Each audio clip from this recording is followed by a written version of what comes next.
Hello guys and welcome to another episode of U Squad Stars here with Cambridge United. It's FA Cup semi-final day. Yes, we're at Wembley Stadium and we've got a chance of getting ourselves back to Wembley Stadium if we can get past West Ham. I've made a couple, or should I say Dion's made a couple of changes. Mahoney's actually going to play as the main striker up top rather than JP3. JP3 is actually going to go into Team 2. Schutz has come from Team 2 into Team 1, so he's come in sort of behind Mahoney just to change things around, just a couple of tweaks here and there, sort of thing. Hyder is back now in Team 1 as well, sort of thing. So yeah, it's just a little bit of a tweak, I think, just from the game against Man U, try and get some confidence back into the side and stuff like that, and we'll just take it from there. I think that's the way that sort of thinking is going about this. Yeah, let's see if we can beat West Ham. It's always going to be cause it's an FA Cup semi-final. You can't look at overalls and stuff like that. I mean, it's going to be basically who wants to win it the most on the day. Let's see if we can do that. So here it is, National Stadium here in England. It's the big one, semi-finals. No one wants to lose this one. No one wants to lose the final, to be honest. You know what I mean? But yeah, this is it's within reaching distance, isn't it? You know what I mean?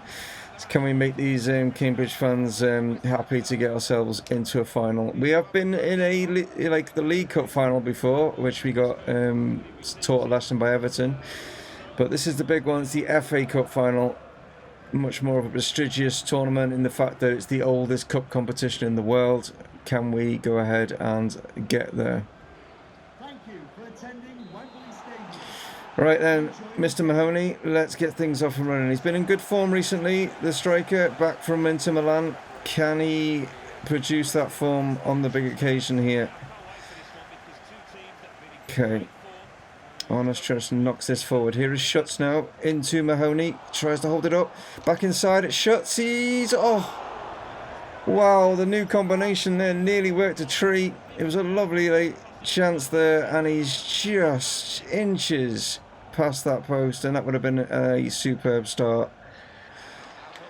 He's gone to try and curl this into Mahoney. It's a nice idea. Clark. Oof. Well, no idea what happened there. That was weird. Really weird. And wow, Wilshere has just hit the post. Well, it's all gone a bit bizarre then. It was, I don't know what happened to Clark there. It felt like he got caught, but then he rolled way after the fact. I don't know if he was trying to win a free kick, trying to con the referee there. I'm not entirely sure what was his thinking. But anyway, we got lucky by Wilshere hitting the post. So some early situations so far. Here we go. Schutz again. The German goes for it. It's hit the post this time. Well, we both hit the post now. Both teams are up for this, definitely. Tries to get round the back. He's whipped this in, but no one's there. I didn't think they thought he was going to get there. Garber has now retrieved it. It's Marsden. It's back to Garber. It's come across. Oxford's there again. Again, forced back. Bearham's now inside. Schutz lays it off. It's come to Clark. He's going to hit this. Fabianski one-handed. Right. Whipped into the box. Chance for Akinola. The big guy's up, but not able to reach it. It's going to fall here to Harry Marsden. Played forward. Here is Bearham's now. Arness. Sees the chance here for Schutz. Goes round the corner. Little back heel inside. Mahoney. Yes! Oh, it's there. Do a little dance. Why not? You deserve it. Schutz's lovely little back heel. Finding the Croatian. Back heels it through. Little spin. And Fabianski is just motionless, not able to move at all. Didn't even see that coming. And it's a great finish from the big man. Played up here. Schutz wins the header. Mahoney, can he get this? Oh, tries to get the first time chance. It's through here now to Hyder though. He's going to cut this back, plays it back. Mahoney, it's 2. Oh, wow. Get in, right on half time. Lovely play and unselfish from Hyder Zeradine to set him up. played into the box initially by Mahoney, I think, yeah, it was, and then Hyder returns it back to him and he finishes superbly. And the form that he has been in front of goal recently, you do not want to leave him unmarked and unchecked in that box. Yeah, you'd have to say that the Cambridge definitely deserved that, the amount of chances and stuff they created, and, you know, I mean, Wiltshire obviously hitting the post, and well, there you go, it's just proved it there on the stats, like, it's just been one-way traffic, hasn't it, like, you know, but it would be weird, you know, that if West Ham were going in like 1-0 at this point, it could have quite easily happened if Wiltshire have not hit the post. Still Berham's pushing forward. Arness inside, sees Schutz. He sees Mahoney ahead of him. He's on a hat-trick. Oh, Fabianski denies him this time. Schutz knocks it back. I'm going to say Berham's. Garber at the far side. Man, Arness now. Round the corner. It shuts. It's fallen to Arness, but I don't know what happened. It suddenly didn't have control of him. I was like, went to shoot and it took it off control. I was like, weird. Arness had the ball and the little red triangle disappeared off his head. Just as I was about to shoot. Okay. Felipe Anderson, just in case you wonder why Felipe Anderson wasn't starting, his stamina was like half. Like, I checked it because I was a bit thinking why have they got him starting, but he was down on half, like, so the computer whatever decided not to pick him, which is understandable. But he's on now.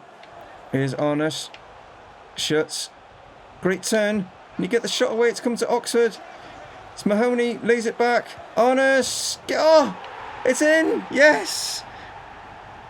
The goal line technology has chalked it up. Referee gets the buzzer on his wrist. It's 3-0. And we look like we have booked ourselves a place back here in May. Hit the crossbar, bounce down, but as you can see, it'll move on in a sec.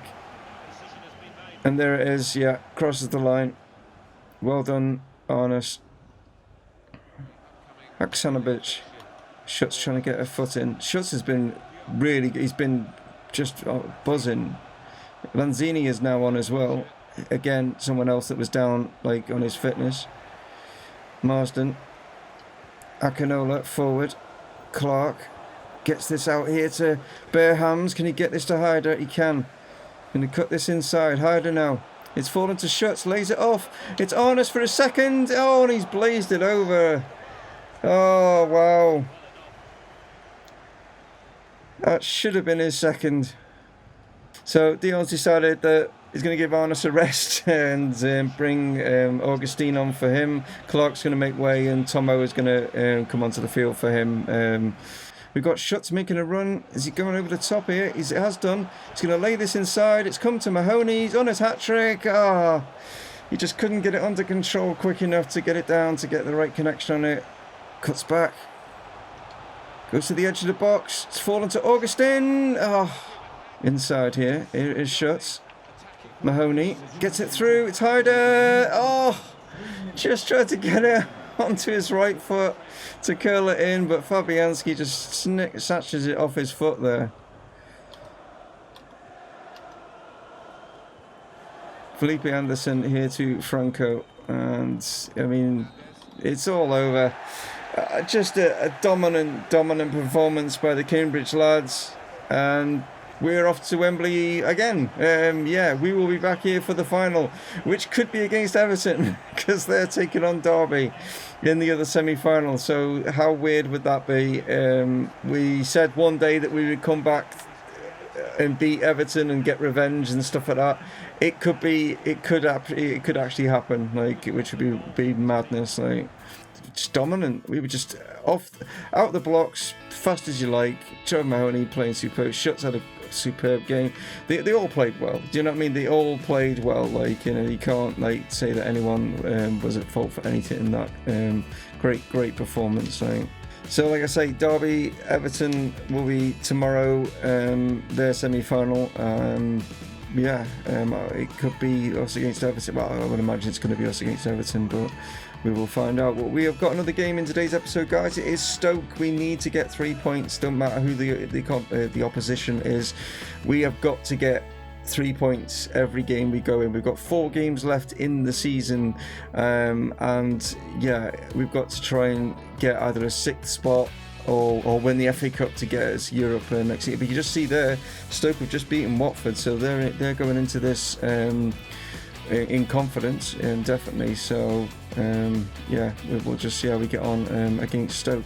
So it will be Everton. It is a rematch of the 2021 Carabao Cup final, or 2020 could have been.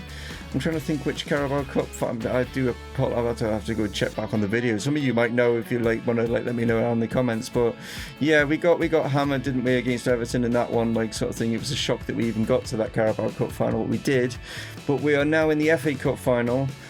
And this obviously is a bigger thing.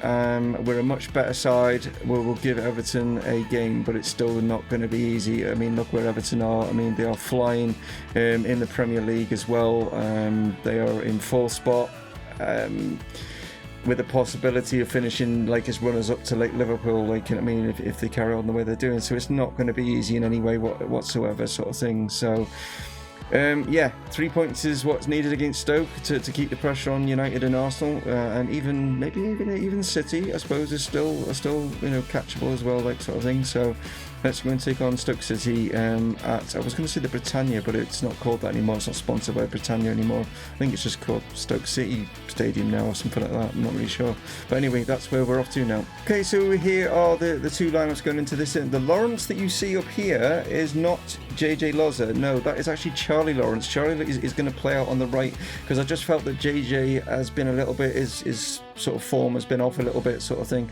So yeah, going to play Charlie out on that side. That's why then JB3 can play up top, with MUZZLEY now moving into the cam where Schutz would have been. Do you know what I mean? So it's a little bit of a, like I say, switch the teams around a little bit just to see if it worked. I mean, it worked obviously in the semi-final. Let's see if it works now in the Premier League. So yeah, it's called the Stoke City FC Stadium now, and not the Britannia anymore, sort of thing. But it's still going to have the same atmosphere. The fans haven't changed or anything like that, and it can be an intimidating stadium at the end of the day, when they used to be in the Premier League,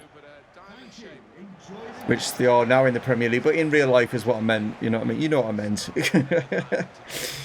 Right then, here's Teppo through to Woods. The completely sort of strange Stoke side now, if you are a Stoke fan out there. But then again, this Cambridge side is a completely different Cambridge side, isn't it? But they're pushing forward here, and there's a great chance from Rodolfo keeping and trying to keep that clean sheet as Stoke push forward.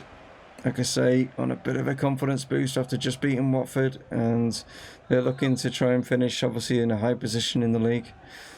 The match here is Mbula. Stoke are quick. They are moving this ball really quick, and that's a great strike.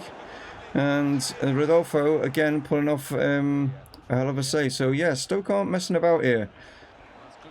Played inside. Here is GB3. Holds off the challenge. Cuts it round the corner. It's Reece Patrick.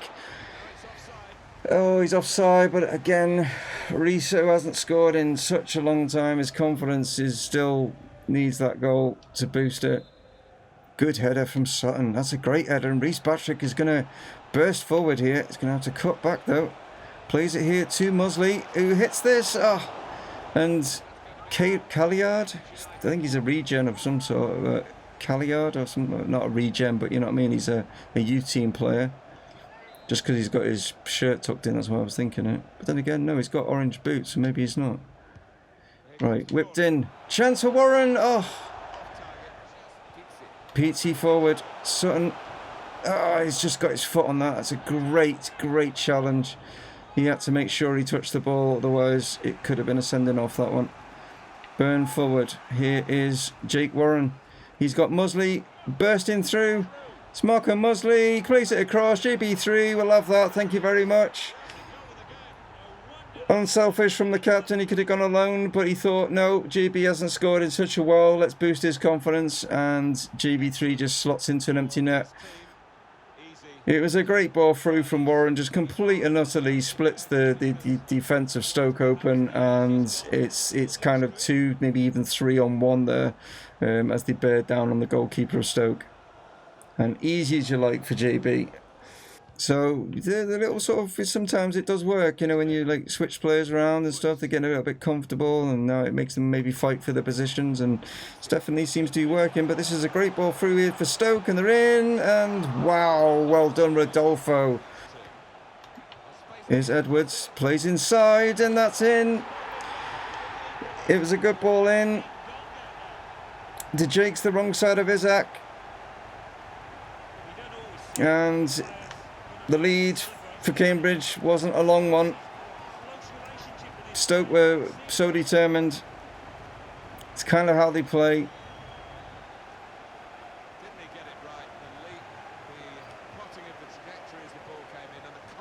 Oh, he's not. He's actually the goals. He was the right side of him, and lets the ball. He's right there. He's right there, and then lets the player sneak in behind. That's poor from De Jake there. He needs to have attacked that ball sooner, and he's let the striker just have a run on him, and Isaac has just stuck that in the back of the net. It's Byrne to whip this in.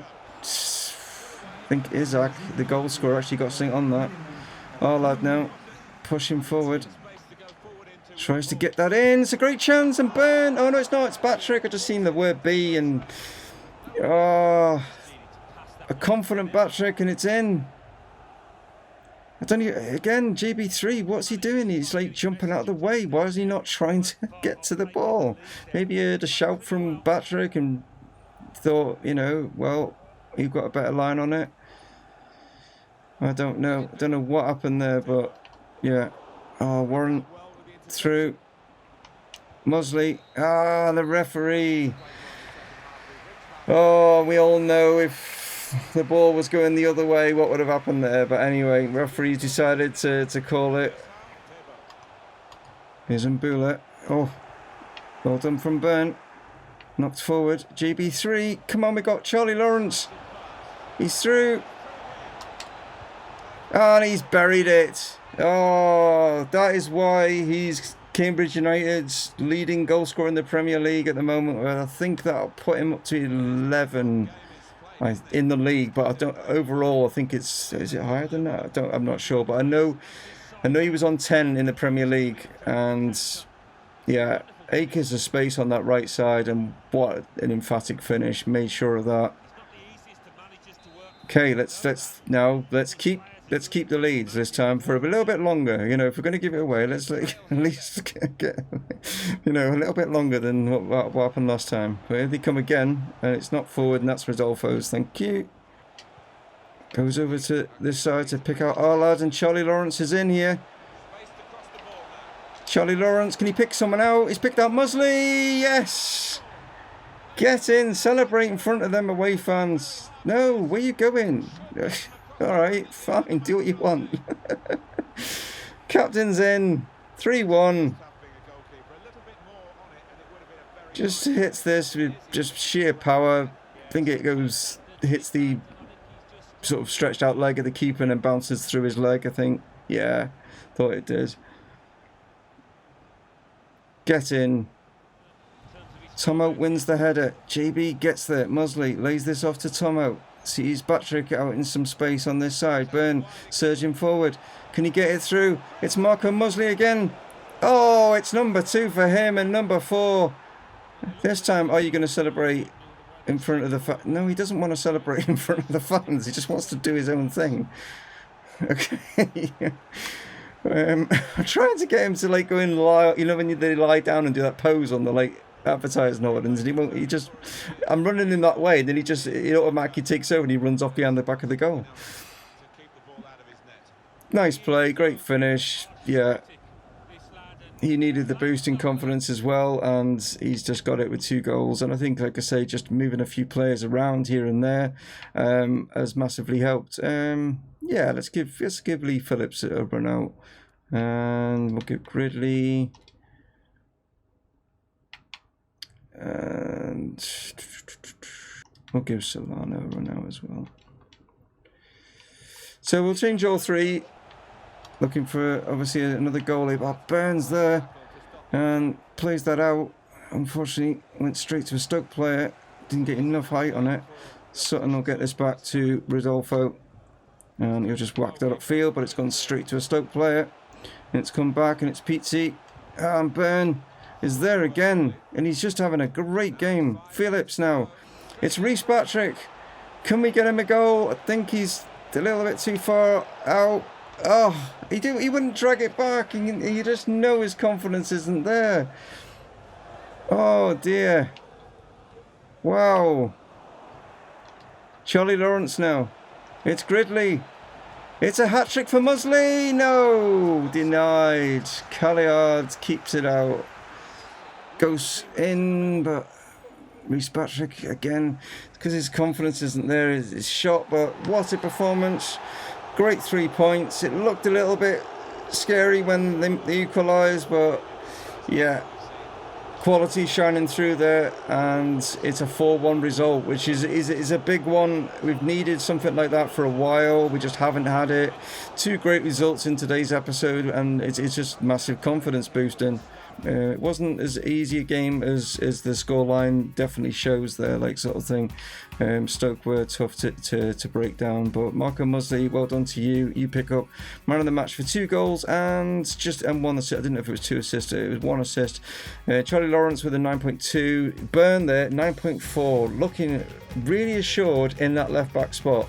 Really is, like, sort of thing. And I want to just have a big shout out to another left back in the team, which is Bear Hams, who actually knocked on my door, and then I feeded the information to Dion Dublin, and he said, like, Jason Byrne was very similar to maybe Andy Robertson at Liverpool, and they should maybe like give him a shout there. So yeah, well played there for another team member coming forward and giving that advice. But it's good to see JB3 on the score sheet as well. That'll do his confidence the world of good. And shame, Rodolfo couldn't keep the clean sheet, but that's just one of those things, isn't it? Like, at the end of the day, it was still a good performance from the team. City yet to play. Oh no, they're on the same as us. So Man United are ahead of us, but they have played an extra game. So that's something. City Arsenal got a game in hand, so they could go ahead if they win their game. It's so tight, it really is. Let's see what the luck of the dice is going to basically throw at us today. Right then, let's see. Right then. We got blue, okay. And it is going to be number 2, Jake Warren. It's going to be today. And what are you going to get? You're going to get the second lot of scenarios there, Jake. And it is going to be number 5. What? Well, that's just made this episode even better, hasn't it? Like, Jake Warren has impressed the boss in training, and he gains a 1 overall. So there we go, Jake. You gain 1 overall on your stats, like, sort of thing, because you impressed the boss in training. So not only did we get 2 great results in today's episode, Jake Warren will go up by 1 overall. So that is a great way to end the episode. Like, if you have enjoyed today's episode, guys, a thumbs up would massively be appreciated. Please, if you're new to the channel, go ahead and hit subscribe, and also hit that little bell next to it, because that way it notifies you when a new video goes up. But they do go up Monday to Friday, guys. I do have the weekend off, but sometimes you get a bonus on the weekend, so always hit that bell just in case a bonus one does drop, you know what I mean, and you won't miss it. But yeah, share it with your friends and stuff like that. Please tell them about it. We are trying to grow. We have massively done so fantastically well to get over 1,000 subs. Trying to get 1,500 now. Why not? Sod it. I don't care. 1,500 by the end of the year. That is our target. Can we do it? I hope so. That'd be awesome. Thanks to you guys for watching. Thanks for commenting down below. Don't forget to check out the guys that that put the mods on the game, which is ARANAKTU and also FIFER. So go check their channels out as well. And also, if you don't mind, go check out the Patron's channels, because they financially support it. And if you want to, there's a link down there as well, sort of thing. So thank you very much, guys, for tuning in. I'll catch you tomorrow. Dave from Mumongu Gaming, signing off. Cheers.